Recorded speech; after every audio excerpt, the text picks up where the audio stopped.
चाहे जो विपत्ति आए, देवी देवता परस्पर वाहन नहीं बदलते हैं।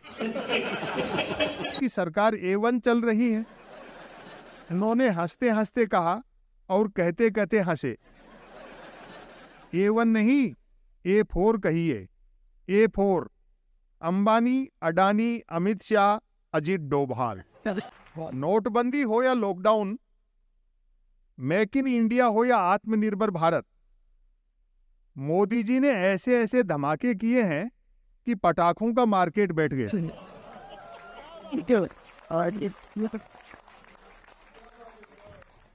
जनता कराह रही है कि यदि यही अच्छे दिन हैं तो फिर बुरे दिन ही क्या बुरे थे। आम आदमी की जिंदगी जीरो बैलेंस वाले जनधन खाते सी हो गई है।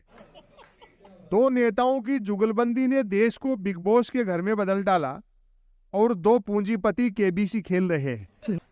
अब सवाल यह उठता है कि विरोधियों द्वारा असंख्य कमियां गिनाने के बावजूद मोदी जी की ख्याति बढ़ती हुई क्यों दिखती है?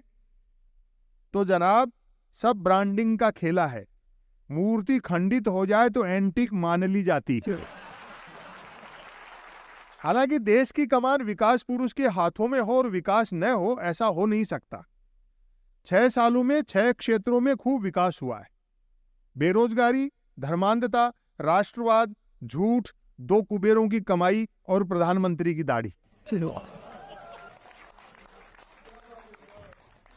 यह अलग बात है कि प्रधानमंत्री की छोटी सफेद दाढ़ी और लंबी और सफेद हो गई, लेकिन काला धन नहीं आया।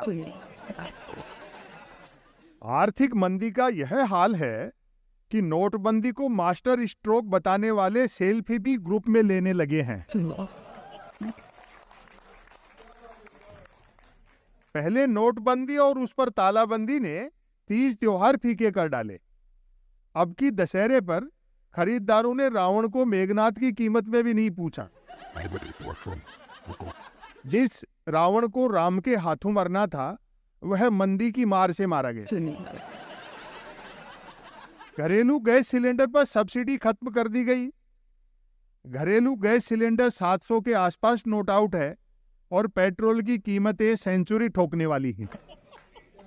चूंकि मोदी मोदी बोलो तो मंदी मंदी सुनाई देने लगा है, अतः जो 2 बार मोदी मोदी बोलते थे वे एक बार बोलने लगे हैं और एक बार बोलने वालों के कमलमुख से सिर्फ मोह निकल पा रहा है। वे तक दुखी हैं जिन्होंने क्रांति की बात की और कांति बेचने में लग गए। मैंने एक सज्जन से पूछा, मोदी जी हर समय आक्रामक और गुस्से में क्यों रहते हैं? उन्होंने कहा, स्कूल में वही मास्टर डंडा लिए घूमता है जिसे पढ़ाना नहीं आता। मैंने कहा, एक देश एक नागरिकता, एक देश एक बाजार, एक देश एक टैक्स, एक देश एक चुनाव, सब कुछ एक देश एक की दिशा में है। इसका मतलब है कि सरकार A1 चल रही है। उन्होंने हंसते हंसते कहा और कहते कहते हंसे। A1 नहीं, A4 कहिए। A4 अंबानी, अडानी, अमित शाह, अजीत डोभाल। मैंने जानना चाहा, रेलवे स्टेशन, बस स्टैंड पर तो लिखा रहता है जेब कतरों से सावधान, लेकिन ऐसा किसी हवाई अड्डे पर लिखा हुआ नहीं देखा। उन्होंने रहस्य उजागर किया, एयरलाइंस कंपनियां यह काम टिकट में ही कर लेती हैं। बेचारे मोदी पूजकों का कष्ट तो और मनोरंजक है। महंगाई, बेरोजगारी के हंटर भी खा रहे हैं और जय जयकार भी करनी पड़ रही है। जो भक्त 2014 से पहले जंगल के शेर थे, आज सर्कस के शेर हैं। मीडिया खबरों के अनुसार घटना मध्य प्रदेश की है। घटना क्या, दुर्घटना कहिए। मंदिर से मूर्ति शनिदेव की चोरी हुई और पुलिस जिसे खोजबीन कर लाई वह यमराज निकले। यह घोर कलयुग नहीं तो क्या है कि ऐसे ऐसे लोग भी सरकारी नौकरी पाने लगे हैं जिन्हें शनि और यमराज का ही अंतर नहीं मालूम। पूरा दुर्घटना क्रम यूं बताया गया है कि मंदिर से शनिदेव की मूर्ति कोई चोर ले गया, अज्ञात चोर के खिलाफ एफआईआर हुई। खोजबीन करने पर पुलिस को एक खेत में एक मूर्ति पड़ी मिली। उसने वह मूर्ति पुजारी को दी। पुजारी ने उसे यह कहकर लेने से मना कर दिया कि यह शनि की नहीं, यमराज की मूर्ति है। पुलिस ने यमराज की उस मूर्ति को थाने के माल गोदाम में जमा करा दिया।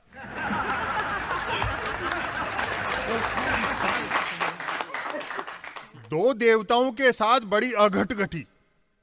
शनिदेव मिले नहीं और यमराज पुलिस थाना के माल गोदाम में बंद हैं। तो क्या यमराज को भी कोई चोर ही चुराकर खेत में पटक गया होगा?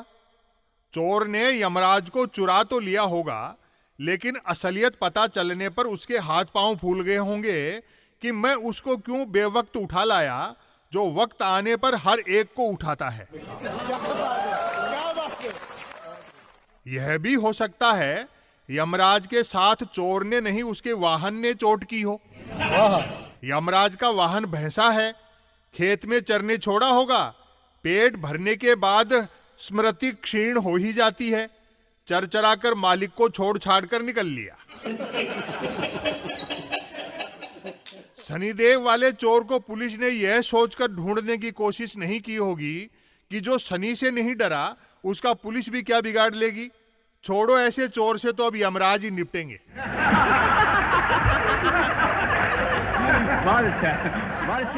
शनि और यमराज दोनों सूर्य पुत्र हैं। इस वज्रपात से पिता भुवन भास्कर पर क्या बीत रही होगी।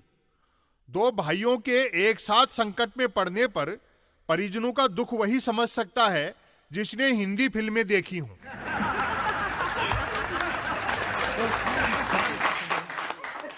गनीमत समझो कि पुलिस के माल गोदामों में सूरज की किरणें नहीं झांकती, वरना पुलिस की लापरवाही का दंड अब तक दुनिया भुगत चुकी होती। शनि का वाहन कौवा है और यमराज का भैंसा। विश्वास न हो तो विकिपीडिया से कंफर्म कर सकते हो। भैंसे पर चलने वाले को शनि समझना गंभीर चूक नहीं तो क्या है। इतनी सी बात तो पुलिस को भी समझनी चाहिए कि चाहे जो विपत्ति आए, देवी देवता परस्पर वाहन नहीं बदलते हैं। पुलिस थाना के माल गोदाम में लूट चोरी की बरामद चीजों से घिरे धरे यमराज सोच रहे होंगे कि यहां से तो खेत में ही ठीक था। उस चोर पर क्या गुजर रही होगी जिसने शनि से पंगा ले लिया। वैसे तो शनि नेट 7.5 साल की कड़ी सजा देते हैं, लेकिन पूजा पाठ करने पर भी 2.5 साल से कम में पीछा नहीं छोड़ते।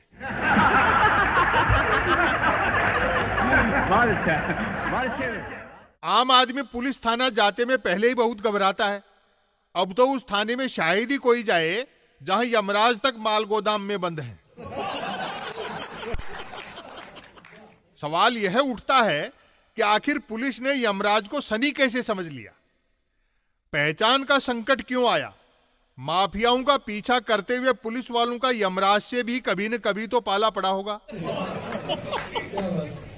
संभव है पुलिस के हत्थे चढ़ने पर खुद यमराज ने ही स्वीकार कर लिया हो कि मैं ही शनि हूं।